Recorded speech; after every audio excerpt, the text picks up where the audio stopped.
روز جوان با 2 عصا بغل در این مسجد آمدند و گفتند دامنای عزیز من چیکار کنم که رازگی این مادرم به دست بیارم؟ گفتم برادر آیا مادر در خانه است؟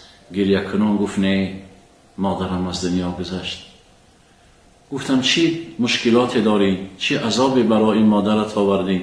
چی رنجوری از مادر برای تو رسید که مادر را خوار داشتی؟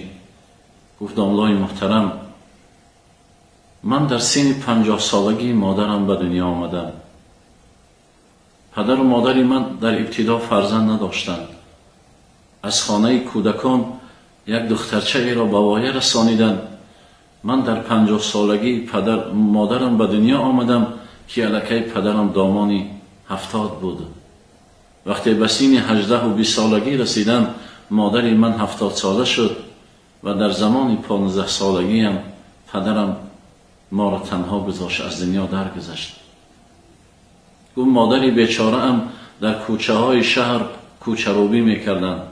شب تا به روز کوچه ها میرفتند، برای من لباس و غذا آماده میکردند. اما افسوس، صد افسوس که من قدر مادرم را ندانستم. مادرم در سن 18 سالگی من را عائله برپا کردند و آن خواهری که در خانه ما تربیت یافته بود، از من بزرگ بود، او را در شهر حصار به شوهر دادند. بعد 6 ماه زندگی همسرم من را گفت من از مادرت میترسم. چی میشود که این مادرت یگان جای ببری که ما آسوده زندگی کنیم؟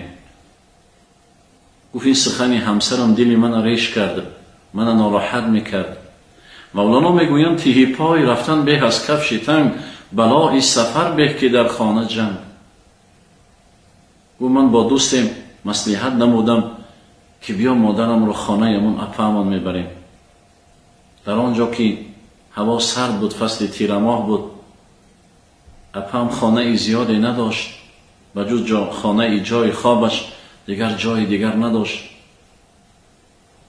با مادرم مصلحت کردم که بچه جان بیا خانه اپام میرویم. گفت بچه جانم من در همین کلبه خودم بمان، من میروم خانه اپایت شرایط ندارد. من از درگاه الهی 50 سال پیش خدا گریه کردم که پروردگار برای من نور چشم عطا کن، چرا من ترک میکنی بچم؟ گفتم بچه جان باید تو خانه اپام بروی. مادر بیچاره را ناچار لباسهایش را در یک ماشین گرفتیم که لباسهای کهنه و فرسوده داشت جای خوابش را و بردیم به خانه اپام. وقتی اپام دید مادری خسته را از ماشین میفرارم، گفت مادر در این هوای سرد کجا آوردی؟ گفتم باید چند وقت در خانه تو باشه. گفت ما شرایط نداریم، شوهر من ناراحت میشه از دیدن این. تو که فرزندش هستی، مادرم تمام زندگیش برای تو بخشید، تو مردی خاندان هستی، در این هوای سرد کجا آوردی مادرم؟ گفتم دیگر علاج نیست، باید یک چند وقت اینجا باشد. گفت یک هیزم خانه داشت، او را پاک کردیم، رفتیم تازه کردیم، کورپه های مادری بیچاره را در داخل هیزم خانه جا کردیم.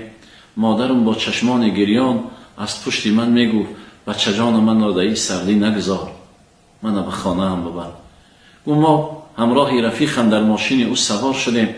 در نیمه راه آمدم، رفیقم را گفتم بیا من ماشین تو را میرانم.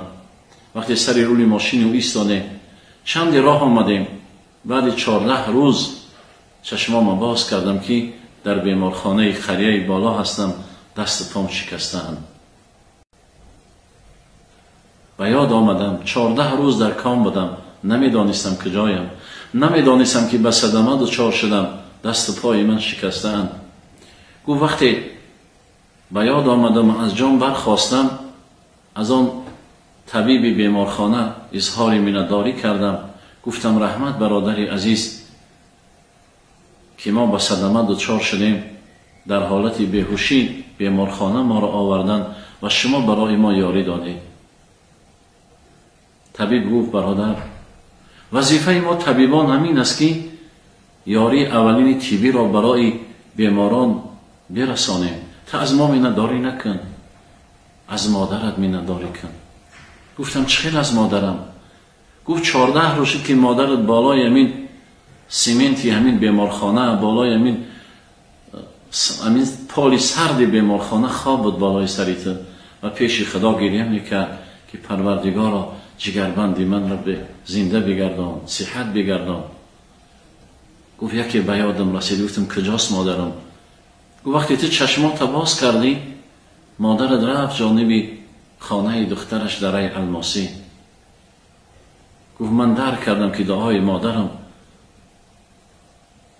آزار قلب مادرم من به چنین روز آورد. گفتم میرم از مادرم بخشش میپرسم. از بیمارخانه برآمدم، همراه رفیقم جانب خانه مادر پیش گرفتیم. آمدم در خانه اپم، دیدم که مردم زیادی در پیش خانه قرار دارند و یزنه ام را دیدم که میانش بستگی است.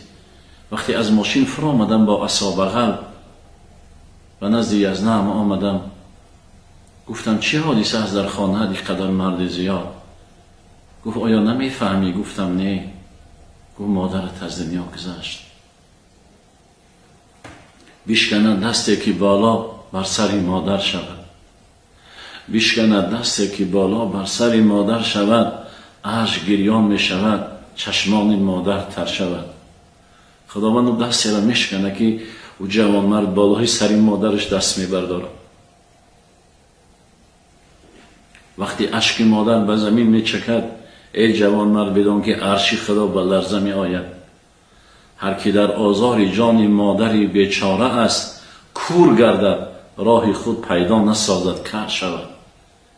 کسی که اگر قلبی پدر و مادرش برسانه، خدا در همین زندگی کور خستش میگردانه.